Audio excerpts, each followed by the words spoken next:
നമസ്കാരം. Raf talk ഫുട്ബോളിലേക്ക് അവർക്കും സ്വാഗതം. റിയാദ് ഡെർബിയിൽ അൽ നസർ അൽ ഹിലാലിനോട് തോറ്റത് ആ റെഡ് കാർഡ് ഒരു വലിയ കാരണമായി അതിൽ ഭവിച്ചതുകൊണ്ടാണ്. അതങ്ങനെ തന്നെ പറയണം. കാരണം ഒരാവശ്യവുമില്ലാതെ നവാഫ് അൽ അഖീദി ആ വിഷയത്തിൽ ഇൻവോൾവ് ആയതാണ്. ഓൾറെഡി അത് ഗോളായി കഴിഞ്ഞു. പിന്നെ ആ ബോള് അൽ ഹിലാലുകാർ എടുക്കുകയോ കൊണ്ടുപോവുകയോ എന്തെങ്കിലും ചെയ്യട്ടെ, അത് വെറുതെ തടയാൻ വേണ്ടി പോയി അയാൾക്ക് പെനാൽറ്റി തടയാൻ പറ്റിയില്ല, പിന്നെയാണ് ഇത് തടയാൻ പോകുന്നത്. എന്നിട്ട് പിന്നെ അവിടെ ആകെ കച്ചറയും ബഹളവും പ്രശ്നവും. റൂബൻ നെവസ് അത് മാക്സിമത്തിൽ യൂസ് ചെയ്യുകയും ചെയ്തു. ആകെ പ്രശ്നമായി. റെഡ് കാർഡ് കിട്ടിപ്പോയി.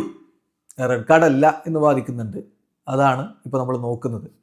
റഫറി റെഡ് കാർഡ് കൊടുത്തത് വളരെ ഹാഷായി പോയി എന്ന് തന്നെ ഓർഗെ ഹീസസ് പറയുന്നു. അതുവരെ ബാലൻസ്ഡ് ആയിട്ട് നിന്നിരുന്ന ടീം നവാഫ് അൽ അഖീദിയുടെ ഈ ഒരു സംഭവത്തോടു കൂടി ഇംബാലൻസ്ഡ് ആയിപ്പോയി. അപ്പോൾ ഒരു താരം ടെക്നിക്കൽ എറർ വരുത്തുമ്പോൾ നമുക്ക് അയാളെ കുറ്റം പറയാൻ പറ്റില്ല. പക്ഷേ ഇത് ഡിസിപ്ലിനറി എററാണ്, അതിൻ്റെ കുറ്റം മുഴുവനും അയാളുടെ മേലെ തന്നെയാണ് എന്നുകൂടി ഓർഗെ ഹീസസ് പറയുന്നുണ്ട്. സംഗതി റെഡ് കാർഡ് അല്ലെങ്കിലും ഈ ചെയ്തതാണല്ലോ പ്രശ്നത്തിലേക്ക് പോയത്. ഒരു യെല്ലോ കാർഡിലൊക്കെ ഒതുക്കാമായിരുന്ന സംഭവമാണ് എന്നാണ് അദ്ദേഹം വാദിക്കുന്നത്. ഏതായാലും കോച്ച് കളിക്ക് ശേഷം പറഞ്ഞ കാര്യങ്ങളിലേക്കും അദ്ദേഹം പറയുന്നു, ഒരു പ്ലെയർ ടെക്നിക്കൽ മിസ്റ്റേക്ക് വരുത്തുമ്പോൾ നമുക്ക് അയാളെ കുറ്റപ്പെടുത്താൻ പറ്റില്ല, അതൊക്കെ സംഭവിക്കാൻ കളിക്കളത്തിൽ. പക്ഷേ ഡിസിപ്ലിനറി എറർ ആണെങ്കിൽ ഡിസിപ്ലിനറി എറർ ചെയ്തു കഴിഞ്ഞാൽ പൂർണ്ണമായിട്ടും ആ കുറ്റം അയാൾ തന്നെ ഏൽക്കണം.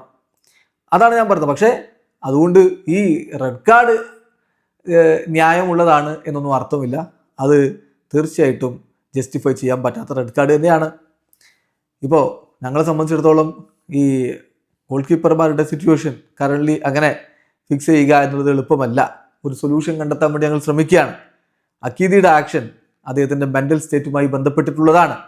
പക്ഷേ ടെക്നിക്കലി അദ്ദേഹം ടീമിന് എന്താണോ വേണ്ടത് അത് കൃത്യമായിട്ട് ഡെലിവർ ചെയ്യുന്നുണ്ട്. ഇപ്പോൾ സംഭവിച്ചത് അദ്ദേഹത്തിൻ്റെ മെൻ്റൽ സ്റ്റേറ്റുമായി ബന്ധപ്പെട്ടിട്ടുള്ള വിഷയമാണ്.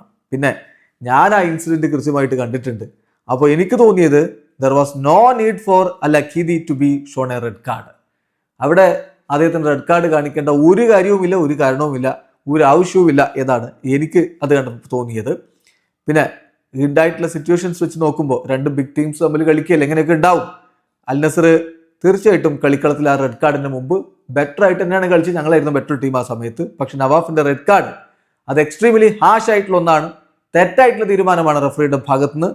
അതാണ് ഞങ്ങളുടെ ടീമിനെ ബാലൻസ് നഷ്ടപ്പെട്ട് ഇംബാലൻസ് ആവാൻ വേണ്ടി കാരണമായത് എന്നുകൂടി ഇപ്പോൾ ഓർഗെ ഹീസസ് പറഞ്ഞു വെക്കുന്നത്. സംഗതി എന്തൊക്കെയാണെങ്കിലും ഇപ്പോൾ തുടരെ 3 കളികൾ പൊട്ടി. അതിന് മുമ്പത്തെ കളി സമനില. 4 കളികളായിട്ട് അൽ നസർ വിജയിച്ചിട്ടില്ല.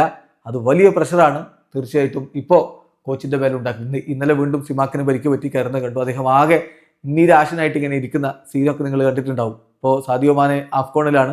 അപ്പോൾ അങ്ങനെയൊക്കെയുള്ള ചെറിയ വിഷയങ്ങളുണ്ട്. എന്തായാലും ഇനി വിജയ വഴിയിലേക്ക് മടങ്ങിയെത്തിയേ പറ്റൂ. ഇപ്പോൾ ഏതാണ്ട് കിരീടം പൂർണ്ണമായിട്ടും കൈവിട്ട മട്ടാണ്. ഇവിടെ അവസാനിക്കുന്ന ഫുട്ബോൾ ലോകത്തെ കൂടുതൽ വിശേഷങ്ങളുമായി റാഫ് ടോക്സ് വീണ്ടും എത്താം.